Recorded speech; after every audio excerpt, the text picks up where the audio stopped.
Bien, mis amados, bienvenidos a la clase de Reyes y Profetas del Antiguo Testamento. Vamos a invocar la presencia del Señor y la guianza del Espíritu.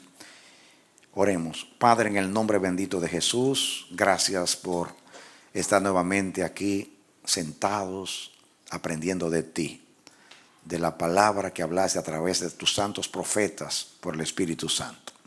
Te rogamos que espíritu de revelación y sabiduría y de consejo caiga sobre nosotros, que tú nos enseñes, que las aplicaciones prácticas de estos mensajes puedan ser grabadas para edificación de nuestras vidas.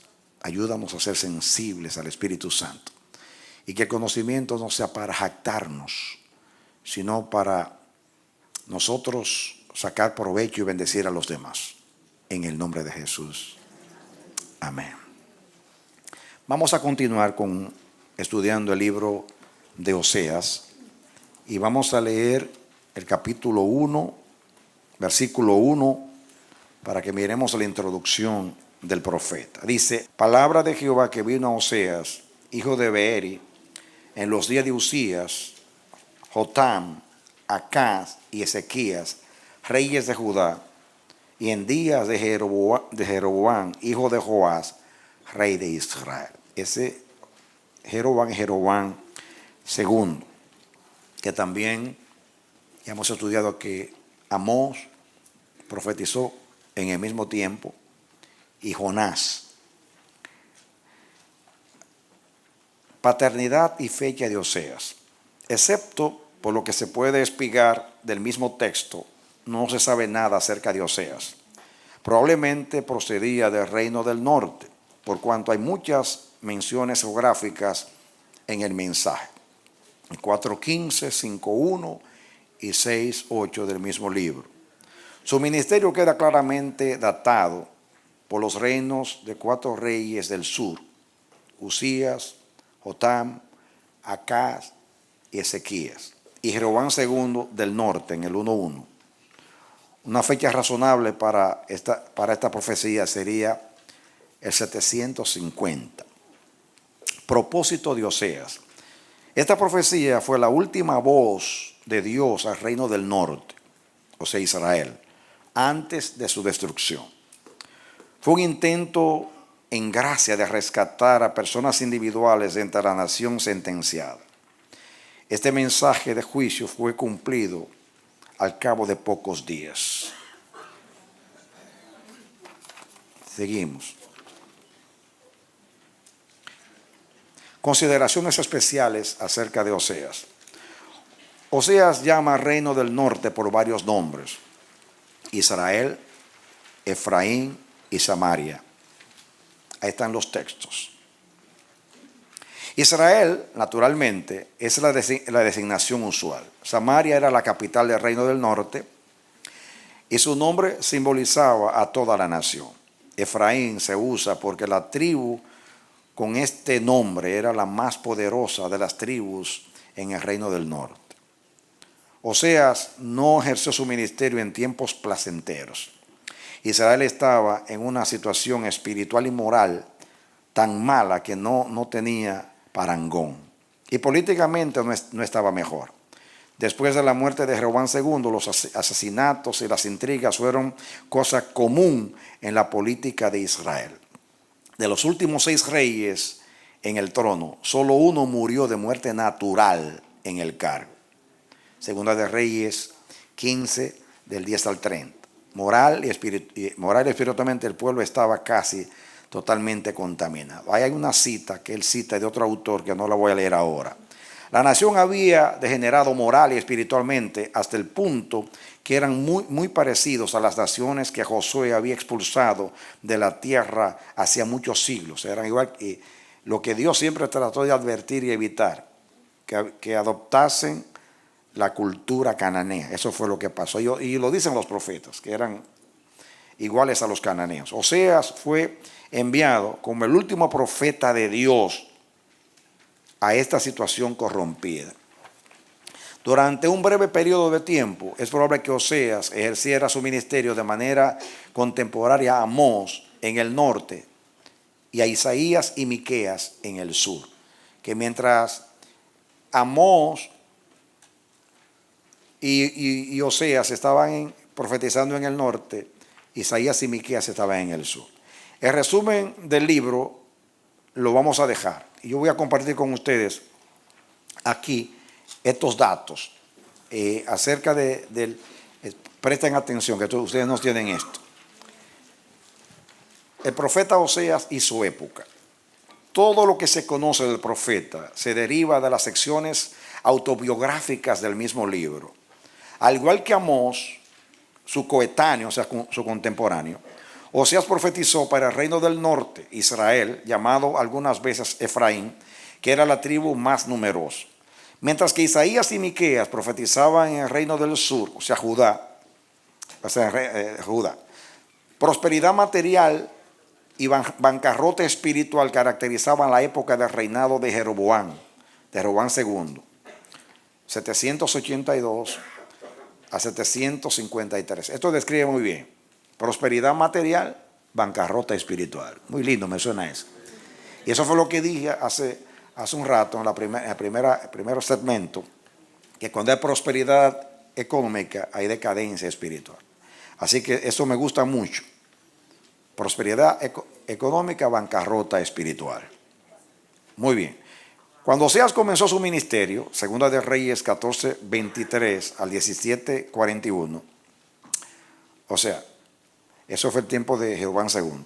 El juicio parecía remoto, pero para el 732 a.C., Damasco, capital de Siria, había sucumbido ante Asiria.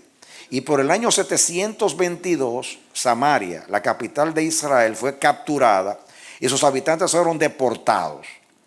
Algunos de los pecados específicos denunciados por Oseas están registrados en el 4:2 y 4, 11 al 13, capítulo 5, versículo 2, capítulo 6, del 8 al 9, capítulo 7, 1, 5, y también capítulo 8, 14, 10, 1 y 4 y 13, 2.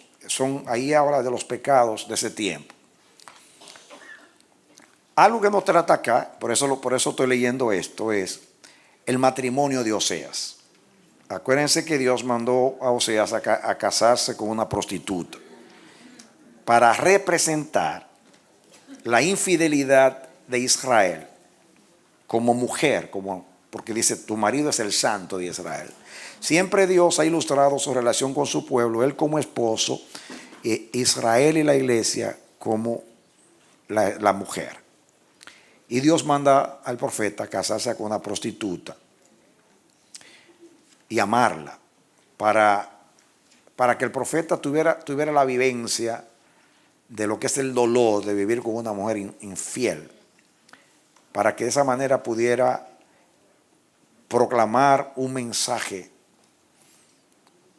que para él era vívido, un mensaje donde él pudiera tener la experiencia para poder sentir lo que sentía Dios como esposo de una esposa infiel que se fue en pos de otros amantes. El tema del libro es el amor leal de Dios hacia Israel a pesar de la continua infidelidad de esa nación. Descrita dramáticamente mediante la experiencia matrimonial de Oseas. El profeta contrajo matrimonio con Gomer y poco después descubrió que ella le era infiel. Si bien hubo una separación, el amor de Oseas, entre paréntesis, como el amor de Dios por su pueblo, persistió y al final hubo reconciliación entre Oseas y Gomer. Y que al final de los días lo va a haber entre Israel y el Señor. Hay 3 puntos de vista respecto al matrimonio de Oseas. 1, es una simple alegoría. Creen algunos que en realidad él no se casó con una prostituta, simplemente es una ilustración. 1, es una simple alegoría. El libro no contiene ninguna base histórica respecto al matrimonio real. 2, Oseas contrajo matrimonio con una mujer que ya era ramera, quizás prostituta del templo. Y 3, Gomer se volvió ramera después de su matrimonio. Son 3 posiciones, interpretaciones. Si bien la experiencia trágica de Oseas ilustra el amor de Dios por su pueblo extraviado, no existe ninguna base legítima para rechazar la historicidad del matrimonio. Es difícil determinar si fue la 2 o la 3. El punto de vista correcto, pero no el 1. El 1 dice que era algo alegórico. Eso es lo que pasa con Jonás. Por lo que dice el libro, la manera que está narrada, él dice, me casé con Gomer, hija de fulano. Ahí está el nombre de la papá de Gomer. Y Dios le dije, a la primera hija ponle tal nombre, al segundo ponle tal nombre. O sea, no está narrado como asunto de una alegoría. Está muy claro que es algo histórico. Ahora, lo que puede ser interpretativo es lo que el 2. Oseas contrajo matrimonio con una mujer que ya era ramera, quizá prostituta del templo. 3. Gomer se volvió ramera después del matrimonio. Eso no lo sabemos. Cualquiera de las 2 cosas pudo ser posible. Que era ramera cuando él se casó con ella, que se volvió ramera. Quizás lo último concuerda más con Israel, ¿no? Que después que se casó con Dios fue que se volvió ramera. Cuando entró a Canaán se prostituyó. ¿De acuerdo? Muy bien. Ya lo demás del contenido, ustedes conocen muy bien la historia del profeta. Pasemos a Isaías. Busquen el libro de Isaías, capítulo 1, versículo 1, y vamos allá.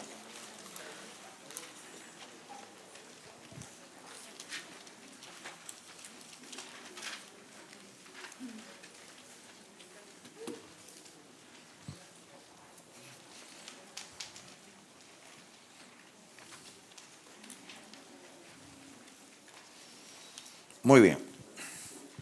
Dice así, 1:1 de Isaías. Visión de Isaías, hijo de Amós, la cual vio acerca de Judá y Jerusalén en días de Usías, Jotam, Acaz y Ezequías, reyes de Judá. Por eso es fácil ubicar la fecha histórica, o sea, la fecha de Isaías, porque él menciona esos reyes. Paternidad y fecha de Isaías. El profeta Isaías vivió y ministró en Jerusalén, donde era predicador de la corte. Se cree que Isaías era un hombre de corte.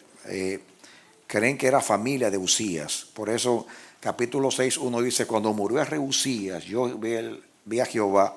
Algunos piensan que tenía un parentesco con el rey Usías. Pero indiscutiblemente era un hombre de corte, era un cortesano. Dice la tradición que era primo del rey Usías, mírenlo ahí. Isaías, cuyo nombre significa Jehová salva, estaba casado y tuvo al menos 2 hijos. Capítulo 8, versículo 18. Según la tradición rabínica, fue aserrado en 2 por orden del malvado rey Manasés. Isaías vivió cuando el gran poder del Medio Oriente era la nación de Asiria y estaba ejerciendo su ministerio cuando Asiria invadió Palestina y llevó cautivo el reino del norte, Israel. Él vivió eso, pero él estaba estaba en Judá. Algunos críticos de la Biblia han negado que Isaías escribiese todos los 66 capítulos de este libro. Se afirma que otro hombre designado como Deutero Isaías escribió los capítulos 40 al 66. Pero los académicos conservadores han dado una clara y convincente réplica contra esta teoría. Hay solo un autor humano de esta gran profecía. Me voy a parar ahí para compartir eso con ustedes, porque es bueno que ustedes sepan un poco acerca de esto.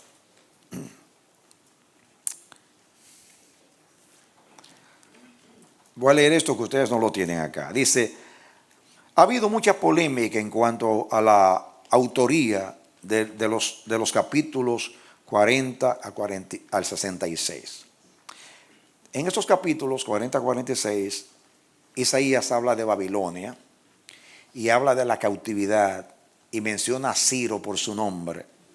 Y debido a que para los críticos es asombroso, no puede ser que este hombre, 150 años, habla del cautiverio como que si él estuviera participando de la cautividad, porque en realidad así es.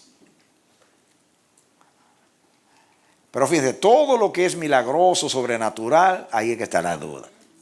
No es más, los críticos son más que andan buscando, como dicen en Puerto Rico, la quinta pata al gato.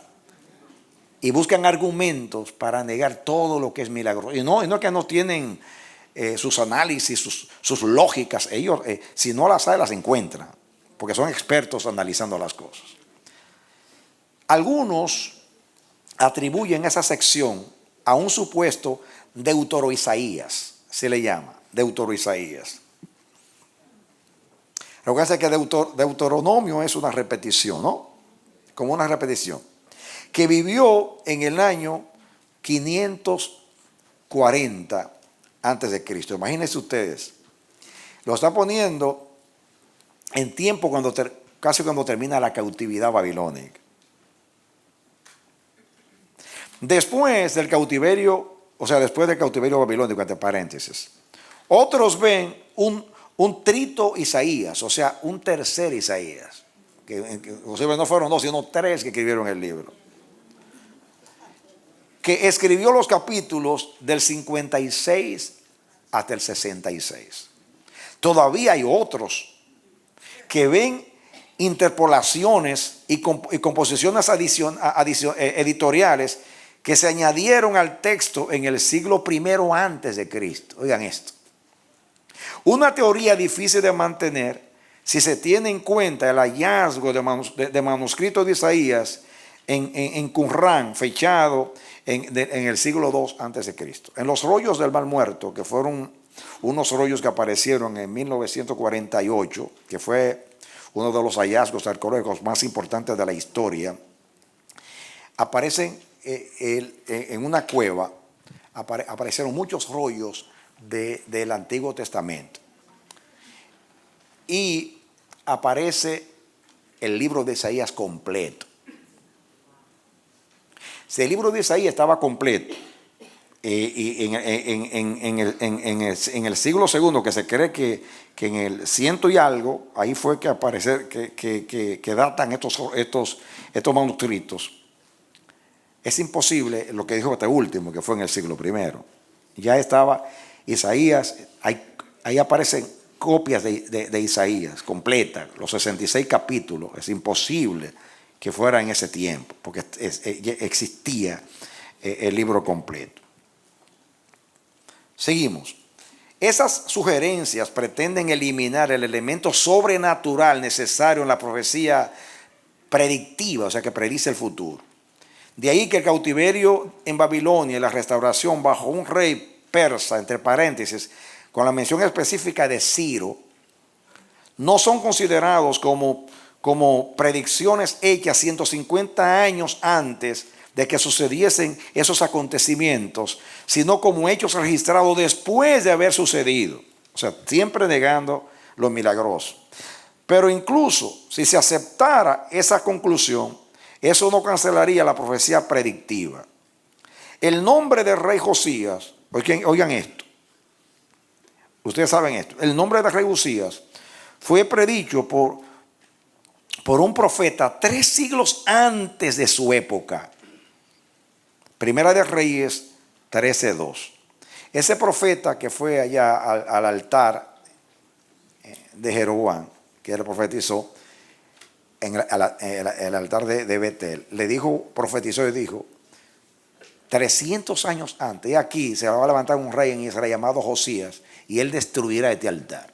Y exactamente, se levantó Josías 300 años y fue el que destruyó ese altar. Eso es tan asombroso como el otro, lo llamó por su nombre igual. Y Belén se menciona como el lugar de nacimiento del Mesías 7 siglos antes de que ocurriera. Miqueas 5:2 dice que el Mesías iba a nacer en Belén de Judea. Además, hay profecías predictivas en los capítulos del 1 al 39 de Isaías. Por ejemplo, en el 7:16, 8:4, 7:7, 37 a 33 y 35, 38:8, para profecías cumplidas poco después de anunciadas. Capítulo 9, 1 al 2, 13, 17 al 20, para profecías que contemplaban el futuro más lejano. Por ejemplo, ellos creen que del 40 hasta el 66 fue otro Isaías, otro autor. Y es por el argumento es que ellos no pueden pensar que Isaías pudiera profetizar algo tan preciso antes de que aconteciesen estas cosas. Pero fíjense, en el capítulo 39, antes de comenzar el 40, 39, es cuando Isaías le dice a Ezequías, cuando él recibe a los embajadores de Babilonia, y que el profeta, Dios le preguntó, ¿qué vieron en tu casa? Y él dijo, todo se lo mostré. Isaías le dice, escucha palabra de Jehová. Y aquí vienen días, dice el Señor, en que todas estas cosas serán llevadas a Babilonia y tus hijos serán eunucos en el palacio de Babilonia. Babilonia en ese tiempo no era imperio. Babilonia en ese tiempo era una provincia de rey, una provincia más, aunque una ciudad importante, del reino de Asiria. Isaías dice, antes del 40, dice que estos vasos y todas esas riquezas que hay aquí van a ser transportadas a Babilonia. En el capítulo 13, que algunos hasta niegan que fue Isaías que lo escribió, habla de Babilonia, inclusive que iba a ser una habitación de chacales, que iba a ser desierta, que nunca más iba a ser habitada. Capítulo 13. Léanlo después, yo no tengo el tiempo ahora. El 13 y el 14 hablan de Babilonia y describen todo lo que va a ser Babilonia. Y Babilonia en ese tiempo era una ciudad más en el imperio. Así que es absurdo rechazar esto por las predicciones. Escuchen ahora la parte final del argumento.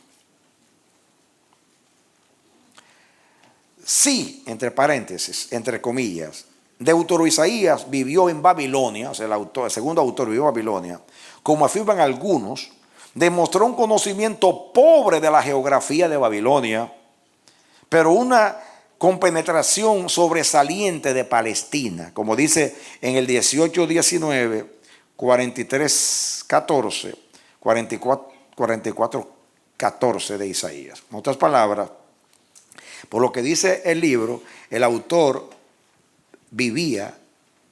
describe Palestina, que se vio que estaba viviendo en Palestina. Se afirma también que las referencias lingüísticas y el estilo solo se explican si se acepta que hubo diferentes autores. Porque ellos dicen que el estilo literario desde el 1 al 39 es diferente al 40 al 66, el estilo. Pero atreverse a decir que un libro que siempre era una unidad, nunca se conoce en la historia de Israel que estaba separado. Decir que por estilo hubo un segundo Isaías, es algo completamente inaceptable. Miren ustedes, este autor menciona grandes literatos que cambiaron de estilo. Él lo dice de esta manera. Dice, voy a leer el párrafo, el pensamiento completo. Se afirma también que las diferencias lingüísticas y de estilo solo se explican si se acepta que hubo diferentes autores. Una teoría que, si se aplica a Milton, Goethe, Shakespeare o Cervantes, habría que concluir que muchos de sus escritos eran espurios, o sea, no fueron de ellos, porque todos ellos cambiaron de estilo cuando eran viejos.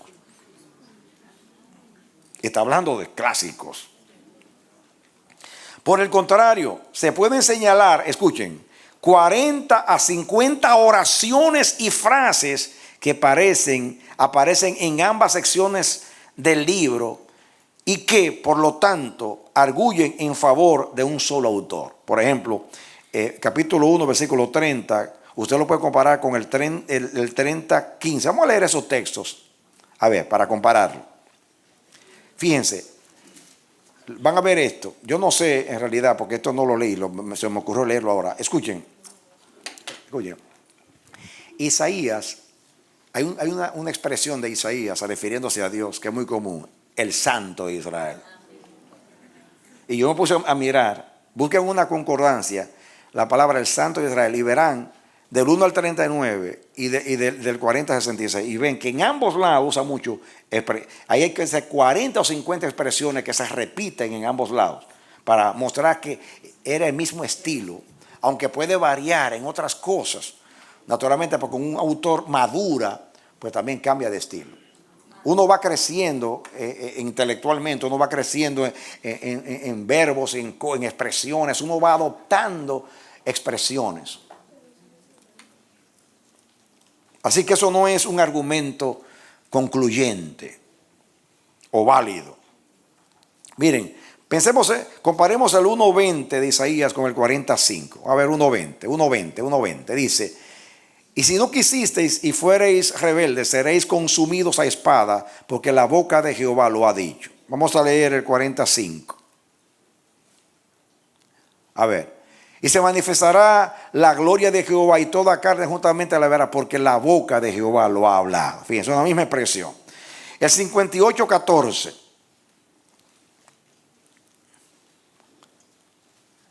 14. Entonces te deleitarás en Jehová, y yo te haré subir sobre las alturas de la tierra, y te daré a comer la heredad de Jacob tu padre, porque la boca de Jehová lo ha hablado. Miren el 11:6 al 9. Vamos a compararlo con el 60:25. 65:25. 11:6 al 9. Dice: morará. ¿Ese es? Sí. Dice: morará el lobo con el leopardo, y el leopardo con el cabrito se acostará. El becerro y el león y la bestia doméstica andarán juntos, y un niño los pastoreará. Sigan. El 7, sigan. La vaca y la osa pasarán, sus crías se echarán juntas, y el león con el buey comerá paja. Y el niño de pecho jugará sobre la cueva del áspid, y el recién destetado extenderá su mano sobre la caverna de la víbora. No harán mal ni dañarán en todo mi santo monte, porque la tierra será llena del conocimiento de Jehová, como las aguas cubren el mar. Ahora leamos el 65:25. El lobo y el cordero, fíjense que ahora hay de un lado y del otro lado. ¿Ves? Está hablando antes y después, o sea, del 1 al 39 y del 39 dice, el lobo y el cordero serán apacentados juntos, y el león comerá paja con el buey, y el polvo será el alimento de la serpiente. No afligirán ni harán mal en todo mi santo monte, dijo Jehová. Muchas expresiones. Y les voy a decir una cosa: búsquense la expresión el Santo de Israel, y van a ver, que no sé si lo menciona aquí. Miren ustedes el 35:6 con el 41:18. Es un ejemplo. 35:6. Entonces el cojo saltará como un ciervo, y cantará la lengua del mudo, porque aguas serán cavadas en el desierto, y torrentes en la soledad. Ahora compárenlo con el 41:18. 41:18. En las alturas abriré ríos y fuentes en medio de los valles, abriré en el desierto estanques de aguas y manantiales de aguas en la tierra seca. Hay muchas expresiones parecidas en el estilo, que se ve que es una sola persona que escribió. Dice aquí: defender la existencia de dos o más autores para este libro también contradice la evidencia del Nuevo Testamento.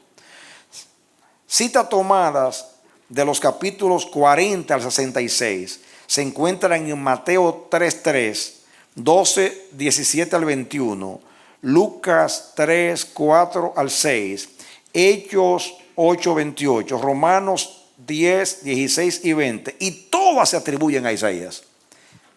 En esos textos del Nuevo Testamento, que está citando los capítulos del 40 al 66, esos textos dicen, literalmente lo escribió Isaías. Además, en Juan 12, 38 al 41, se citan Isaías 6, 9 al 10 y el 51.1. 51.1. Uno seguido del otro, y ambos se atribuyen a Isaías, que vio al Señor en el templo en la visión del capítulo 6. O sea, se le atribuye a Isaías y está citando simultáneamente de los dos lados, del 1.39 y del 40 al 66. Por lo tanto, debe concluirse que el mismo autor fue responsable de la composición de todo el libro y que ninguna porción de este fue escrita en tiempos del cautiverio babilónico. ¿De acuerdo? Bueno, ya aquí dejamos esto porque viene a hablar entonces, generalmente es una repetición de lo que yo leí en resumen. ¿De acuerdo? Vamos a dar a Isaías, porque no tenemos tiempo. Ustedes después lo estudian en su casa. Empecemos a Miqueas.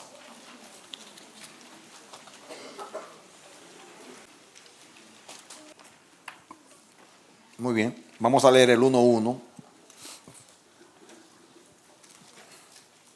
Dice, palabra de Jehová que vino a Miqueas de Moreset en días de Joram, Acaz, Ezequías, reyes de Judá, lo que vio sobre Samaria y Jerusalén. Así introduce el libro. Ahora vamos a leer aquí lo que dice este autor.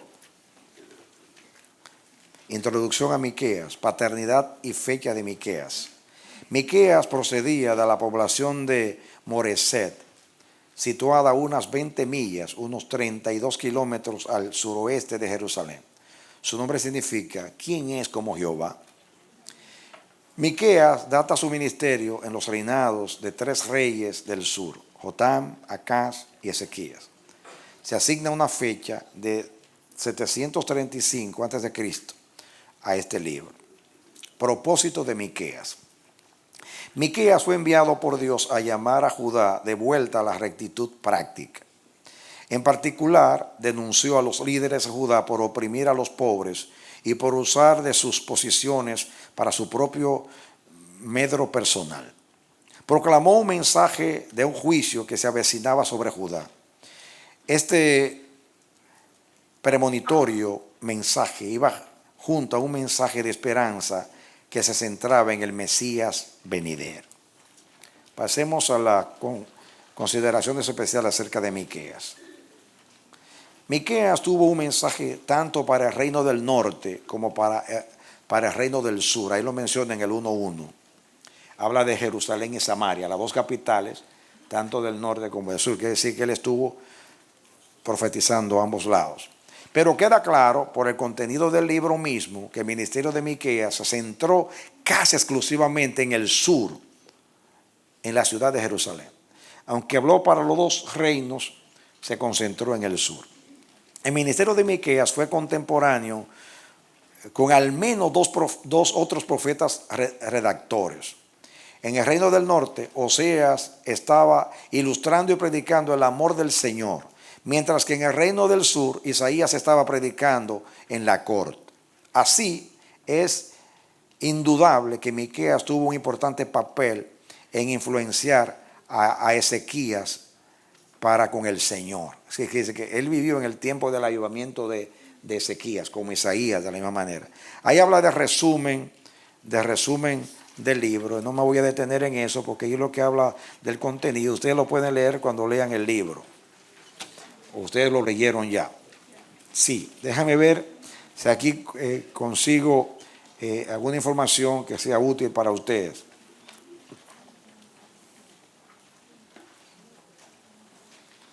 Y ahí aquí habla también, va a leer un poquito aquí acerca de la época que profetizó. Miqueas sirvió durante los reinados de Jotam. Estoy leyendo. Ustedes no tienen esta información. Miqueas sirvió durante los reinados de Jotam, 750, 732, y de Acaz, 736 a 716. Y Ezequías, 716 a 687 antes de Cristo. Aunque Jotam fue, por lo general, un buen rey, aún así no eliminó de su reino los lugares altos usados para la idolatría. Acaz, un rey malvado, Segunda de Reyes 16, 2 al 4, adoptó una política externa favorable a Siria y durante su reinado tuvo lugar el cautiverio de las tribus del norte. Ese Acaz era un perverso. Ezequías, uno de los dos mejores reyes de Judá, se opuso políticamente a Siria y resistió el asedio de Jerusalén cuando Sennacherib intentó capturarla en el año 701. Recuerdan ustedes que Dios les mató 185,000 soldados. Esto lo narra Segunda de Reyes 18:13 al 19:36. Aquellos fueron días de angustia tanto para los labradores como para los habitantes de las ciudades a causa de los ejércitos enemigos. También eran días difíciles debido a la explotación hecha por los ricos. Capítulo 2 del 1 al 13. Y la opresión tanto por los gobernantes como por los falsos profetas. Capítulo 3 del 5 al 8. Miqueas, como Amós, clamaba por la justicia social. Lo mismo la explotación del pobre, la idolatría, la inmoralidad, los vicios predominaban. Y él refutó todo eso. El libro de Miqueas es un libro sumamente interesante. Miqueas se le considera el menos culto de los profetas del Antiguo Testamento. Porque su hebreo no es como el de Isaías y de otros. Sin embargo, uno de los profetas, para mí, más preciso fue Miqueas. Miqueas profetizó que el Mesías iba a nacer en Belén. Miqueas profetizó, oigan esto, Miqueas profetizó la caída de Babilonia, cuando Babilonia ni siquiera era imperio. Profetizó la destrucción de Jerusalén en ese tiempo, cuando fue en el 586 que fue destruida. De hecho, Miqueas le salvó la vida a Jeremías, que profetizó tiempo después, ya cuando él estaba muerto. Porque lo iban a matar a Jeremías, porque Jeremías dijo que el templo iba a ser destruido y Jerusalén también.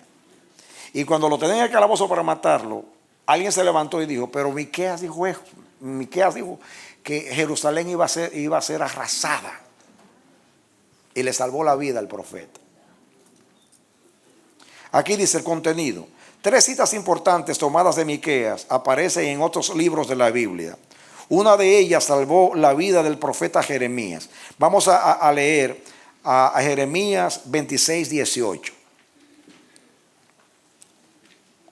Jeremías 26, 18. Dice, escuchen esto. Vamos a leer el 2 versículos 16 para que veamos el contexto. Dijeron los príncipes y todo el pueblo a los sacerdotes y profetas, no ha incurrido este hombre en pena de muerte, porque en nombre de Jehová nuestro Dios nos ha hablado. Porque lo iban a matar. Pongan el 17. Entonces se levantaron algunos de los ancianos de la tierra y hablaron a toda la reunión del pueblo diciendo, Miqueas de Moreset profetizó en tiempo de Ezequías, rey de Judá, y habló a todo el pueblo de Judá diciendo, mira, lo citan, así ha dicho Jehová de los ejércitos, Sión será arada como campo, y Jerusalén vendrá a ser montones de ruinas, y el monte de la casa, está hablando de la casa de Jehová, como cumbres de bosque. Ahora, miren la cita donde la sacan, Miqueas 3:12. Fíjese que habla de la destrucción de Judá, de Jerusalén y del templo. Ahora, fíjense la fecha que él profetizó. Ahí. Fíjense la fecha que él profetizó. Más o menos en el 700 y algo. Y eso sucedió en el 586. O sea, como 115 años antes. Dice aquí, por tanto, a causa de vosotros, Sión será arada como campo, Y Jerusalén vendrá a ser montones de ruinas y el monte de la casa como cumbres de bosque. Yo estaba anoche, como ayer, leyendo a Miqueas y yo me sorprendí ya leyéndolo del contexto histórico. Por eso es bueno que estudiamos el contexto histórico. Si ustedes toman estos libros y leen ahí los reyes que reinaron durante su ministerio, y ustedes buscan esos reyes y el contexto de acuerdo a lo que estudiamos de los asirios, de los babilonios, ustedes van a dar cuenta cómo ustedes van a entender el libro o los libros de los profetas. Los sacerdotes y escribas citaron a Miqueas 5:2 en respuesta a la pregunta de Herodes respecto al lugar de nacimiento del Mesías.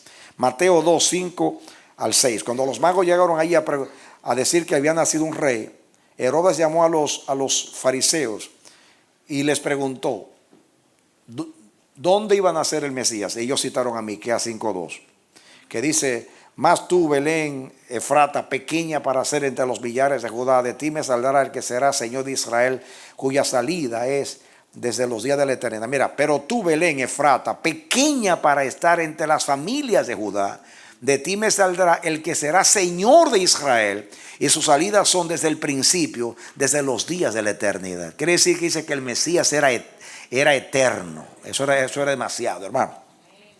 No solamente un rey cualquiera, era eterno, que ese que iba a venir del cielo. No iba a ser un hijo de David así natural, como lo esperan los judíos, natural.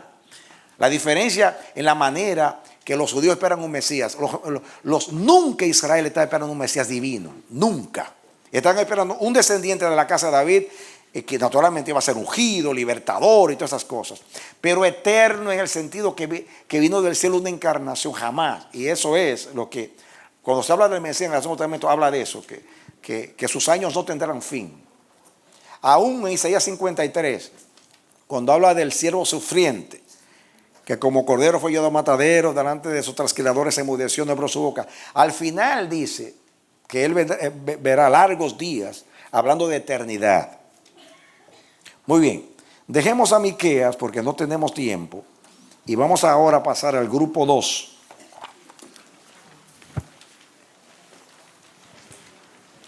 Grupo 2. Profecías durante el reino solitario. Muy bien. Pueden proyectarlo ahí para que los hermanos que van a ver el mensaje en el internet puedan ver. Ahí se menciona a Nahum, profetizó más o menos en el 650. El mensaje lo dio a Nínive, o sea, a Siria, durante el tiempo de Manasés, que es un rey de Judá. Sofonías, 635. Mensaje a Judá en tiempo de Josías. Jeremías, 626. Judá en tiempo de Josías y Sedequías. Habacuc, 609, en Judá, en tiempo de Joacim. ¿De acuerdo? Muy bien, ahora vamos a estudiar esto brevemente. Vayan buscando ahora a Nahum. Es un solo capítulo. Pasen a Miqueas y después de Miqueas viene Nahum. Es un libro breve. ¿Están conmigo? Ok. Vamos a leer en Nahum 1:1. Y así vemos que dice: profecía sobre Nínive, libro de la visión de Nahum de Elcos. No dice en qué tiempo, pero todo se deduce por el contenido del libro. Introducción a Nahum. Paternidad y fecha de Nahum. El autor se identifica como Nahum de Elcos. El nombre Nahum significa consolador. La designación de Elcos o Elcosita ha suscitado muchas especulaciones acerca de su origen. Algunos creen que Elcos era una población de Asiria. Otros creen que se trataba de una población al sureste de Jerusalén. Aún otros mantienen que Capernaum, el pueblo de Nahum en Galilea, era su lugar de residencia. ¿De acuerdo? Aunque Nahum no data su mensaje mediante reinado de rey alguno, es bastante segura la fecha 650 a.C. Ello se basa en el contenido del libro. El mensaje de Nahum declara juicio sobre Nínive, lo que sucedió en el 612. Atención, Nínive fue destruida en el 612. Muy bien, 612. Por ello el mensaje tuvo que ser dado antes de esa fecha. Además, Nahum usa la ilustración de la destrucción de la ciudad de Tebas, que él la llama No Amón. La destrucción de esa ciudad tuvo lugar en el 661. De manera que la redacción de este libro tuvo lugar en algún tiempo entre esas dos fechas. Entonces se dan cuenta que los estudiosos deducen la fecha cuando no la da al principio por el contenido del libro. Datos que dan ellos y eso ayuda a ubicar la fecha. Propósito de Nahum. Nahum fue llamado a proclamar un mensaje de juicio sobre una nación que anteriormente había recibido una revelación del verdadero Dios, o sea, en tiempo de Jonás. ¿Recuerdan ustedes? Jonás fue allá a predicar. Los asirios, con su capital en Nínive, eran los destinatarios de este mensaje. 1.1 de Nahum, 2.8 y 3.18. Ahí menciona que era para Nínive el mensaje. Habían oído acerca del verdadero Dios por medio del ministerio de Jonás. Desde aquel entonces seguían pecando a pesar de la luz del conocimiento revelado. Pasemos a las consideraciones. Consideraciones especiales acerca de Nahum. El profeta Jonás había proclamado su mensaje a Nínive hacía más de un siglo, o sea, en 780. Desde aquel tiempo, Nínive había aplastado brutalmente al reino del norte, Israel, en 721 o 22. Nínive estaba ahora madura para el juicio debido a sus pecados. Estaba ahora pecando frente a la luz del conocimiento. Asiria, que es Nínive, había destruido a Israel y había hecho muchos males a Judá. Como parte del pacto con Abraham, Dios había jurado que maldeciría a las naciones que maldijesen a Israel. Génesis 12:3. Y esta profecía ilustra lo válido de esta declaración. Ahí habla del resumen del libro, que no vamos a estudiarlo porque ustedes lo van a leer después. Ahí habla del carácter de Dios. Habla de la misericordia del Señor. Es una parte que es muy interesante. Lo voy a leer porque esta parte me ministró mucho. Yo siempre les he dicho a veces en sermones que autores seculares, cuando historiadores que no son cristianos, cuando ellos estudian y escriben acerca de los pueblos antiguos, los egipcios, los griegos, romanos, hablan de sus dioses. Cuando hablan de Israel, hablan de Yahweh, el Dios de Israel, y dice que era un Dios colérico, vengativo. O sea, dicen ellos. Miren lo que dice aquí.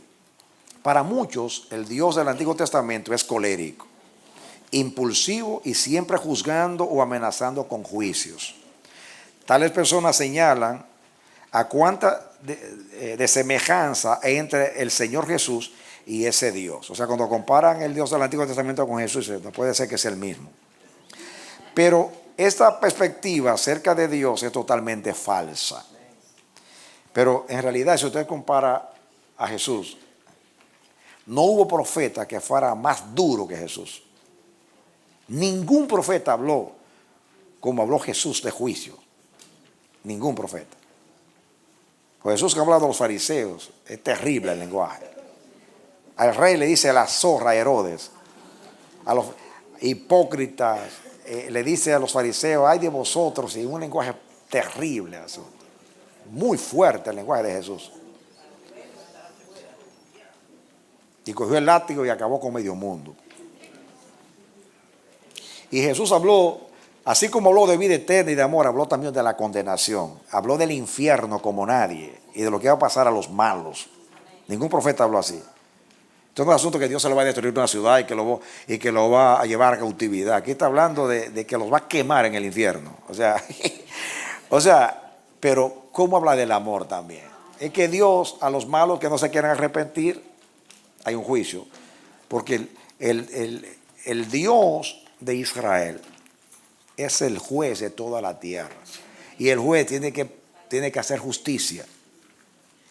Tiene que prevalecer la verdad.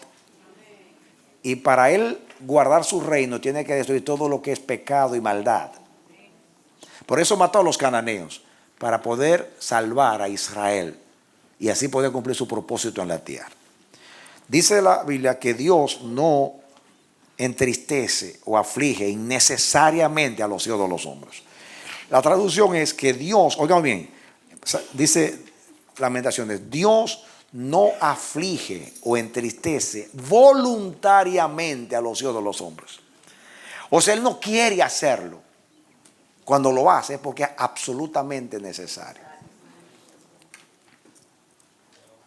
Tales personas señalan a cuánta semejanza hay entre el Señor Jesús y ese Dios.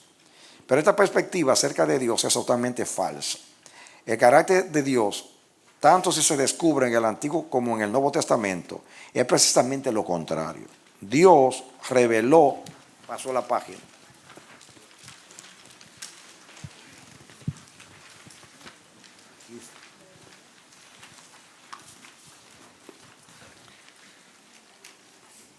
Reveló mucho de su carácter a Moisés y los profetas erigen su predicación precisamente sobre el pacto de Moisés. Éxodo 34, 6 y 7, el mismo Dios habla de él. Es una revelación particularmente importante de la naturaleza de Dios y evidentemente los profetas eran bien conscientes de esa declaración. Ahí es que dice Jehová, Jehová fuerte, misericordioso, piadoso, tardo para la ira y grande en misericordia. Diga, Dios es tardo para la ira y grande misericordia. La Biblia dice, estoy cansado de arrepentirme. Jonás 4:2, Joel 2:13, Miqueas 7:18, Nahum 1:2. En la cumbre del monte Sinaí, Dios se reveló como aquel que es misericordioso y piadoso. Dice misericordioso, está relacionado con la palabra vientre y describe de manera idónea el profundo amor, generalmente de un superior para con un inferior. Cuando estudiamos la palabra gracia en un sermón con ustedes, eso es lo que significa la palabra gracia en hebreo. Cuando un superior se inclina para tener misericordia de un inferior, arraigado en algún vínculo natural. Puede también implicar que esta misericordia está siendo extendida a alguien que no lo merece. Piadoso es un sinónimo muy cercano de misericordioso. Amén. Ahí sigue hablando de Dios, de lo que dice la Biblia de Dios. Fue severo cuando tuvo que serlo y misericordioso cuando tuvo que serlo. No voy a leer todo eso porque no tengo el tiempo, tristemente, pero ahí están los argumentos acerca de Dios para refutar cualquier cosa que se diga acerca del Señor. Es todo lo contrario, uno se lee y se conmueve. Por ejemplo, cuando Dios en tiempo de Oseas está hablando y a través de Jeremías está hablando de Efraín, wow, que está hablando severamente de Efraín y después usa un lenguaje tan tierno hablando de Efraín, de cómo iba a tener misericordia de él. Es increíble. Seguimos con Sofonías. ¿Ok? Dice 1:1 de Sofonías. La palabra de Jehová que vino a Sofonías, hijo de Cusi, hijo de Gedalías, hijo de Amarías, hijo de Ezequías, en días de Josías, hijo de Amón, rey de Judá. Ahora, vamos aquí a la lectura. Paternidad y fecha de Sofonías. Sofonías comienza su obra remontando su linaje hasta su bisabuelo, el rey Ezequías. Quiere decir que era bisnieto de Ezequías. Por ello, era de la línea real y pariente del rey reinante Josías.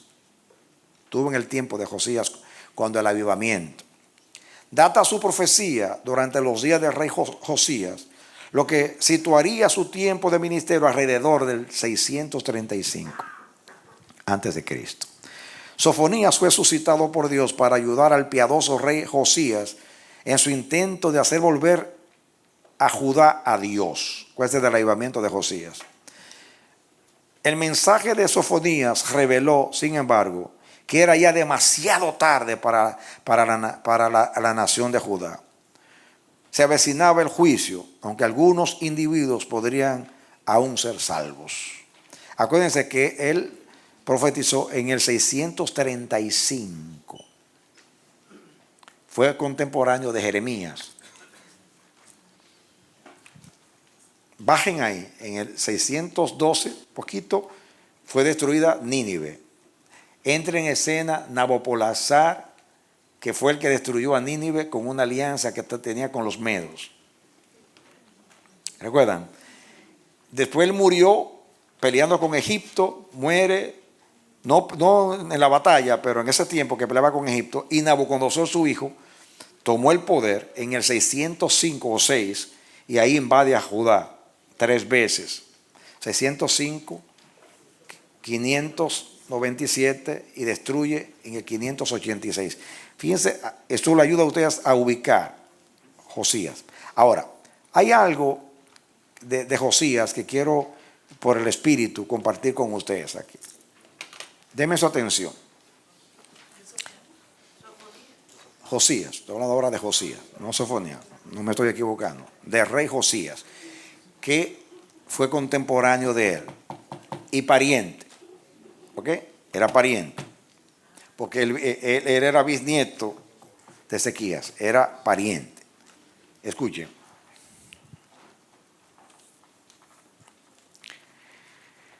Cuando Josías, reparando el templo, aparece el libro. ¿Acuerdan el mensaje?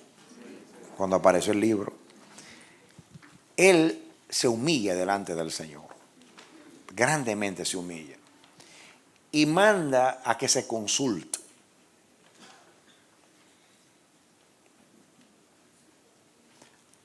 A Hulda, la profetisa. Cuando se hace la consulta a ella le da un mensaje al rey Josías, parafraseo, y le dice: ¿por cuánto te humillaste cuando recibiste el mensaje? Dice: tú no verás el mal que vendrá sobre esta nación. Ahora, esto lo estudiamos, pero yo quiero que ustedes vean esto. El faraón Necao sale de Egipto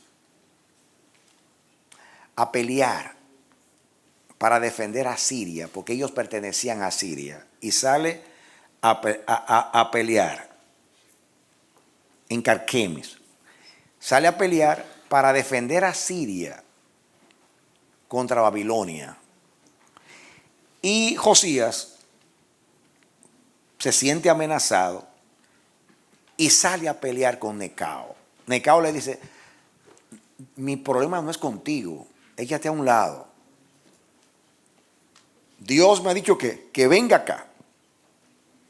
No te opongas a Dios. Pero Josías, ¿me entiende? Pelea. Necao vence y lo mata en batalla a Josías. Usted lee eso y dice: caramba, eso no está de acuerdo con la profecía de Hulda. Pues sí, eso es lo que quiso decir Hulda. Hulda dijo: tú no verás el mal. Inmediatamente, después que muere él, viene entonces Joaquín y Sedequías, que ahí lo quitan y ahí viene el fin de ellos. De una vez viene el fin. Quiere decir que como Dios sabía que si ya el mal estaba ahí, lo mandó a dormir para que él no viera el mal, para que no fuera en sus días, porque hubiera sido bien vergonzoso si hubiera sido en el día de un hombre tan consecuente con Dios como fue él. Muy bien. Ahí habla de las consideraciones de Sofonías. Vamos a leer las consideraciones. Para poder comprender el ministerio de Sofonías y de sus dos contemporáneos, Habacuc y Jeremías, es esencial comprender la reciente historia de Judá. Sofonías ejerció su ministerio en tiempos de un rey piadoso. Hubo un avivamiento durante el reinado de Josías, pero mucho más importante fue el reinado de su anterior rey de Judá, Manasés. Manasés reinó más tiempo que ningún otro rey de Israel, 55 años. Acuérdense que Josías era hijo de Manasés. Ese desgraciado, que se arrepintió. Y el papá de él fue Ezequías, un santo de Dios. Que para mí una intriga que no entiendo eso. Eso contrarresta todo lo que dicen la gente, que piensa que si alguien, el hijo de un pastor, de alguien es bueno, si sale malo fue que le hicieron algo malo. No, hermano, la gente no le hicieron nada malo. Yo conozco hijos de pastores adúlteros, ladrones, y los hijos lo sabían y son tremendos siervos de Dios. He visto gente hijos de Samuel, el profeta, salieron terribles, que recibían cohechos. Ese es el asunto. O sea, así es el ser humano. El que tiene lo bueno no lo aprecia. Es lo único que puedo decir, porque para mí no hay explicación. Que de un bueno sale un malo y de un malo sale un bueno. No puedo entender eso. Que de un bueno salga un bueno. O sea, bueno no es nadie, me refiero, consecuente con Dios, temeroso de Dios. Eso yo lo entiendo. Escuchen, y de un malo salga un malo, lo entiendo. Dice aquí, Manasés reinó más tiempo que ningún otro rey de Israel, 55 años, y fue el más malvado de todos los reyes en toda la historia de Israel. Segunda de Reyes 21, del 1 al 18. Debido a la increíble maldad de Manasés, Dios pronunció un juicio irreversible que iba a caer sobre Judá, sobre toda Judá. Sobre Judá. Debido a Manasés, el mal se impregnó de tal manera en Judá que la nación nunca volvería a Dios. Ni el avivamiento de Josías pudo invertir lo que Manasés había hecho. Ahí están los textos. Segunda de Reyes 21, 10 al 12, 23, de 26 al 27 y 24, 3. Fíjense que Manasés se arrepintió. Lo llevaron a Babilonia, allá se arrepintió. Llevaron a Babilonia, aunque no reinaban los babilonios, sino los asirios. Pero Babilonia era una ciudad importante y lo mandaron allí. Allí se arrepiente. Y Dios lo restituye en su reino. Y después hizo cosas muy buenas después que vino. Pero ya el mal estaba hecho. Dice, Dios repite por Jeremías que por los pecados de Manasés, ya él no se iba a arrepentir del mal que iba a traer. Lo perdonó a él, pero no se olvidó de sus pecados. Porque hay pecados, amados, que colman la copa y viene automáticamente el juicio. Los tres profetas que hablaron de parte de Dios después del reinado de Manasés no podían cambiar la suerte de la nación, pero podían rescatar individualmente a personas de los acontecimientos que se avecinaban. Eso es muy importante. No se puede salvar a todos, pero siempre hay un grupo, un remanente que oye a Dios. El rey Josías comenzó a reinar en el año 640 y su avivamiento comenzó 10 años después, en el 630. Puede que Sofonías tuviera alguna parte en este avivamiento. Se debería observar que ese avivamiento simplemente retrasó la caída de Judá hacia el juicio. La retrasó un poco. Ahí habla de resumen del libro, que no vamos a tratar de resumen. Ustedes lo estudian después en la casa. Pasemos a Jeremías.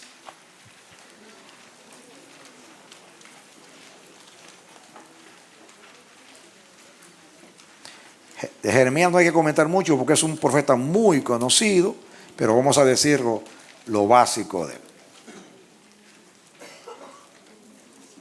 Busquen a Jeremías 1:1 y vamos a leer cómo él introduce su libro.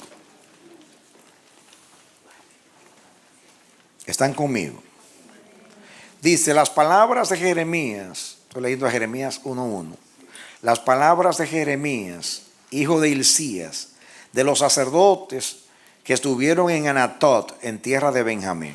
Palabra de Jehová que le vino en los días de Josías, verá, en mismo tiempo, hijo de Amón, rey de Judá, en el 13º de su reinado. Le vino también en días de Joacim, hijo de Josías, rey de Judá, hasta el fin del año 11 de Sedequías, que fue el último rey, hijo de Josías, rey de Judá, hasta la cautividad de Jerusalén en el mes quinto. Ahí está el contexto. Paternidad y fecha de Jeremías. Jeremías era sacerdote, hijo de Hilcías, y vivía en la ciudad sacerdotal de Anatot, situada a unos pocos kilómetros al norte de la ciudad de Jerusalén. El ministerio de Jeremías duró unos 50 años y cubrió los reinados de 5 reyes. Su ministerio duró 40 años en Judá, desde el 626 al 586. Después de ello en Egipto, donde ministró en medio de un rebelde remanente. Recuerden ustedes que cuando destruyeron todo, dejaron un pueblo remanente allí, unos campesinos trabajando, y vino Ismael y mató a Gedalías, que era el gobernador que puso Babilonia. Y entonces tomaron a Jeremías, el grupo que quedó, y se lo llevaron en contra de su voluntad a Egipto. Pero allá le alcanzó el mal a ese grupo que se fue. Eso es historia también. Propósito de Jeremías. Los mensajes de Jeremías fueron dados a los reyes, gobernantes y al pueblo de Judá. Su mensaje estaba cargado de un juicio irreversible sobre Judá. Esto le ganó la caracterización del profeta de los lloros. La mayoría del pueblo menospreció y rechazó su mensaje.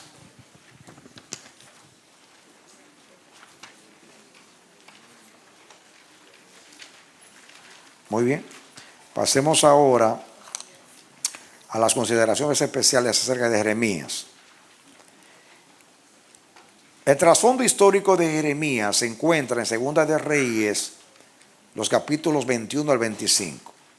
Como el caso de Sofonías, el ministerio de Jeremías fue conformado por acontecimientos que habían tenido lugar antes de que llegase a ser profeta de Dios.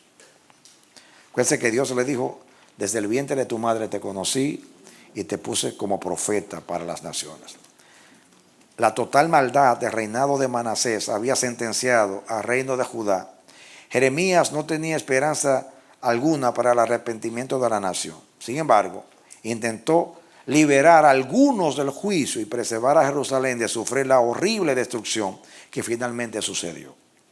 Jeremías profetizó durante el tiempo en que hubo una lucha tripolar por el dominio mundial entre Asiria, Egipto y Babilonia. Babilonia emergió victoriosa y se precipitó sobre la tierra de Jeremías en el 605, que fue cuando invadió Nabucodonosor. Habla de resumen del libro, que es larguísimo, y no vamos a meternos en esto.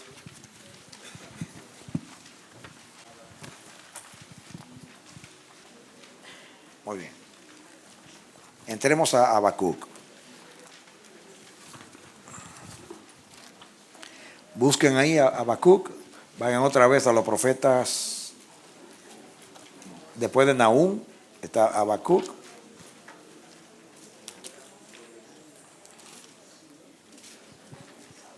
Fíjense que ellos no están en un orden cronológico en la Biblia, ¿no? Habacuc. ¿Lo tienen?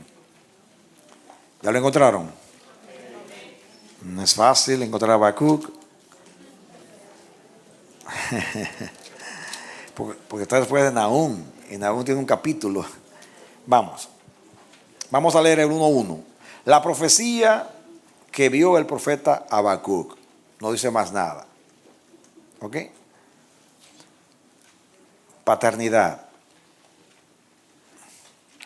El profeta no se identifica ni por linaje familiar, ni tampoco siquiera por lugar de residencia. Se refiere a sí mismo como profeta 1:1 y parece que era reconocido como tal por cuanto su mensaje provocaba una respuesta en el 2:2. Dice así. También Las dos notaciones musicales podrían sugerir que era miembro del coro del templo y por ello un levita. Esa canción que cantamos, aunque la higuera no florezca, eso viene a ser. En un tiempo difícil él cantó una confianza incondicional en el Señor. Él salmió. Se asigna una fecha de 609 a este libro. Aunque Habacuc no da ningún reinado específico, la referencia a los caldeos, o sea, los babilonios, indica que el tiempo de su ministerio fue probablemente algo antes de la invasión babilónica de Palestina. Situaría la profecía en tiempos del rey Joacim, poco después de la muerte del piadoso rey Josías. ¿Ok? Quiere decir que la mención de los caldeos es lo que hace identificar, o sea, ubicar la fecha del ministerio de Habacuc. Propósito de Habacuc. El mensaje de Habacuc pondera la importante cuestión de cómo la paciencia de Dios con el pecado puede relacionarse con su santidad. Él le dice a Dios, tú eres demasiado santo para ver el mal.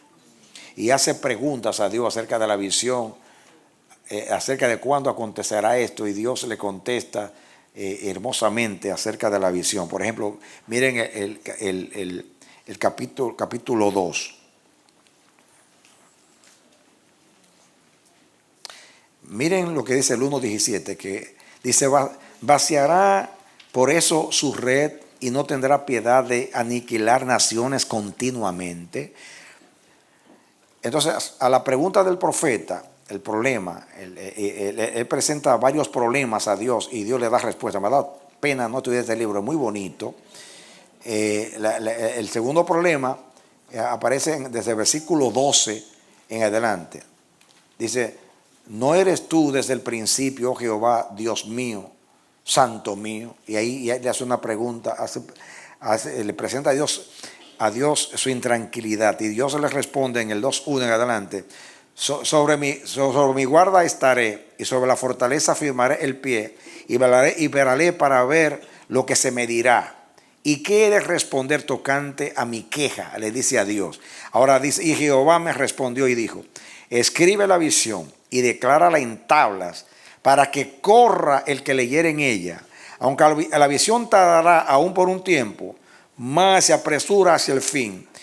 Y no mentirá, aunque tardare, espéralo, porque sin duda vendrá y no tardará. He aquí que aquel cuya alma no es recta, está hablando de los babilonios, y se enorgullece, más el justo por la fe. ¿Qué cosa? Vivirá. Amén. Voy a leer otra vez. El mensaje de Habacuc pondera la importante cuestión de cómo la paciencia de Dios con el pecado puede relacionarse con su santidad. El diálogo entre el profeta y Dios da una comprensión acerca de esta cuestión para todos los tiempos. El pueblo de Judá, pecaminoso y transgresor, era una preocupación para Habacuc. Su angustia queda registrada en una conversación con Dios. Él hace preguntas a Dios y Dios le contesta. Consideraciones especiales acerca de Habacuc. Si la fecha 609 a.C. es precisa, Judá estaba solo a 4 años de la invasión babilónica.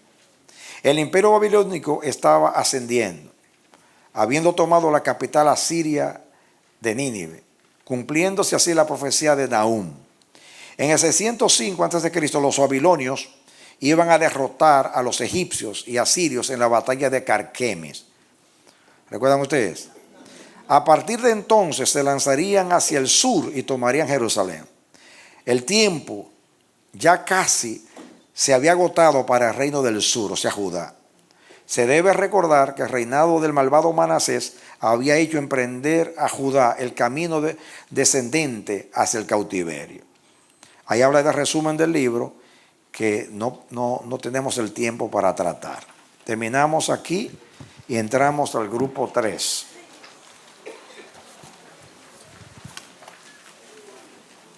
Grupo 3, vamos a proyectar ahí, profecías durante el exilio.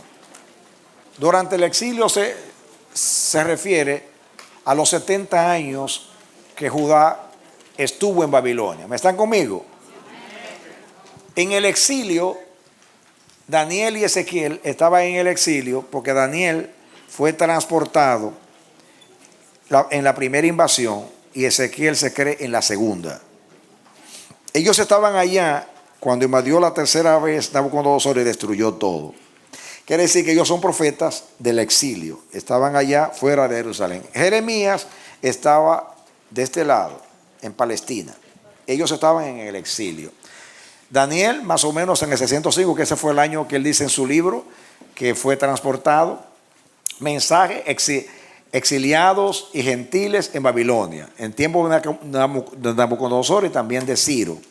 Ezequiel, 593, se fue transportado en la segunda vez que invadieron, remanente en Judá y Babilonia.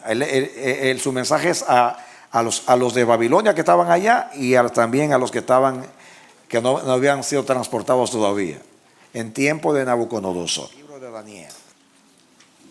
Busquen a Daniel.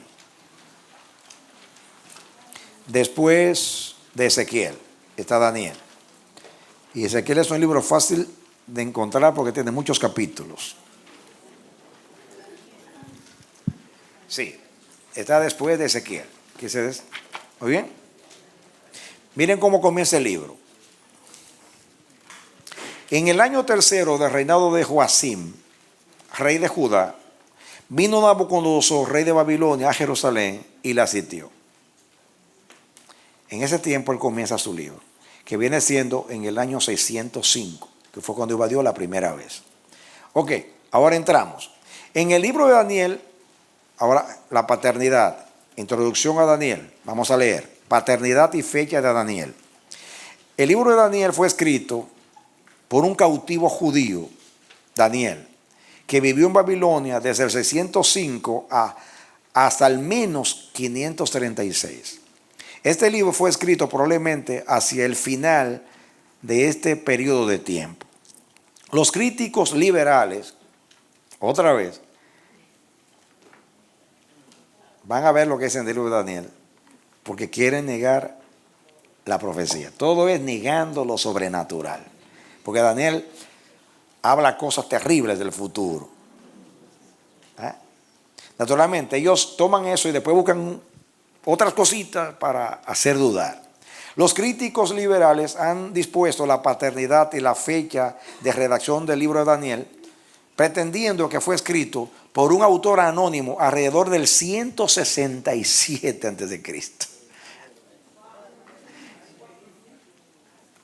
Fíjense ustedes. Y es porque Daniel profetiza mucho acerca de ese tiempo. Y ellos dicen, fue escrito después que se dijo todas esas cosas, siempre negando la profecía. Han mantenido tenazmente esta posición debido a un prejuicio básico contra los milagros y la profecía, y a su pretensión de que este libro presenta problemas lingüísticos e históricos abrumadores. Pero sus argumentos han sido totalmente contestados por los académicos conservadores. Los hallazgos arqueológicos, entre paréntesis, especialmente los rollos del Mar Muerto, dan apoyo a los académicos conservadores y señalan a una fecha muy anterior al 167 a.C.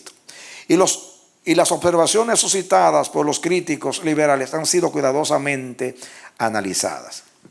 El libro mismo presenta a Daniel como su autor. En el 7.2, 8.1, 9.2 y 12.4, Daniel dice que fue el autor.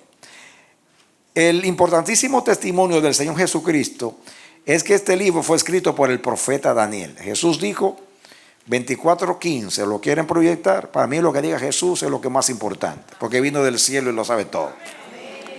Pongan ahí a Mateo 24:15.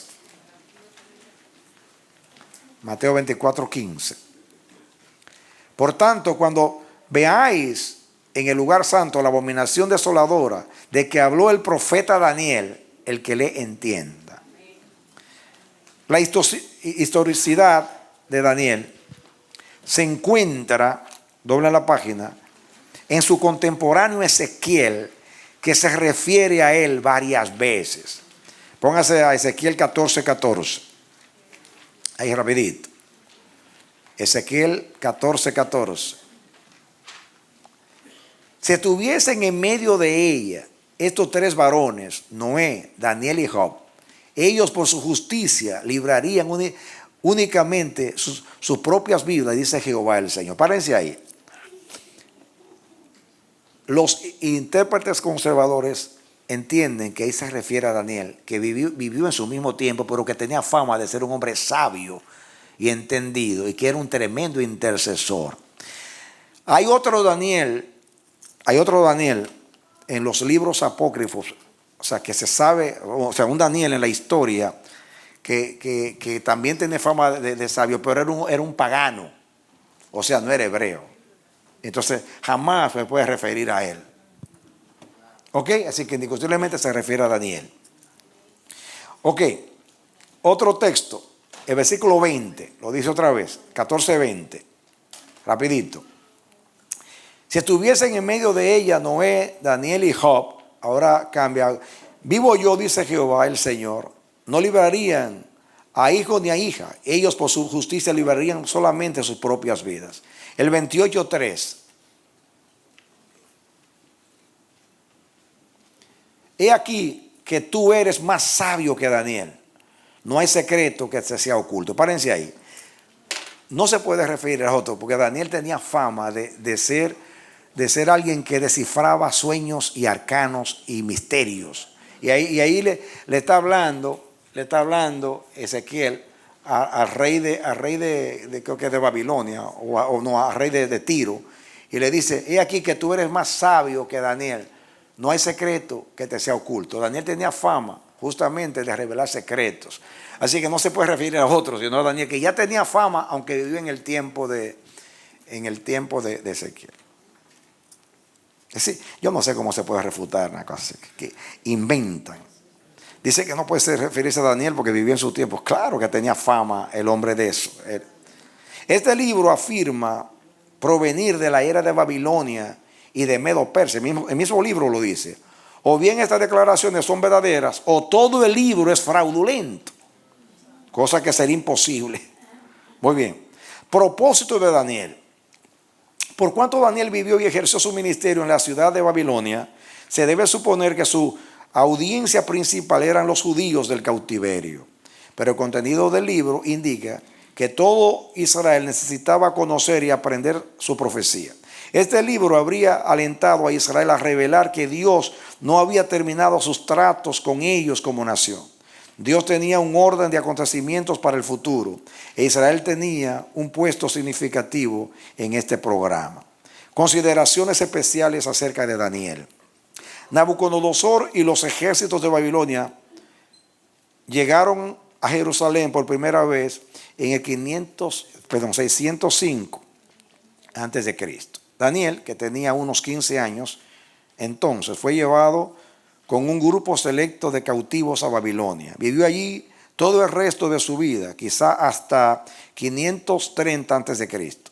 Durante los primeros 20 años de su cautividad, Judá existió como nación. Luego, Jerusalén fue destruida en el 586, lo que suscitaba la pregunta tocante al futuro de Israel, pregunta a la que se responde con este libro.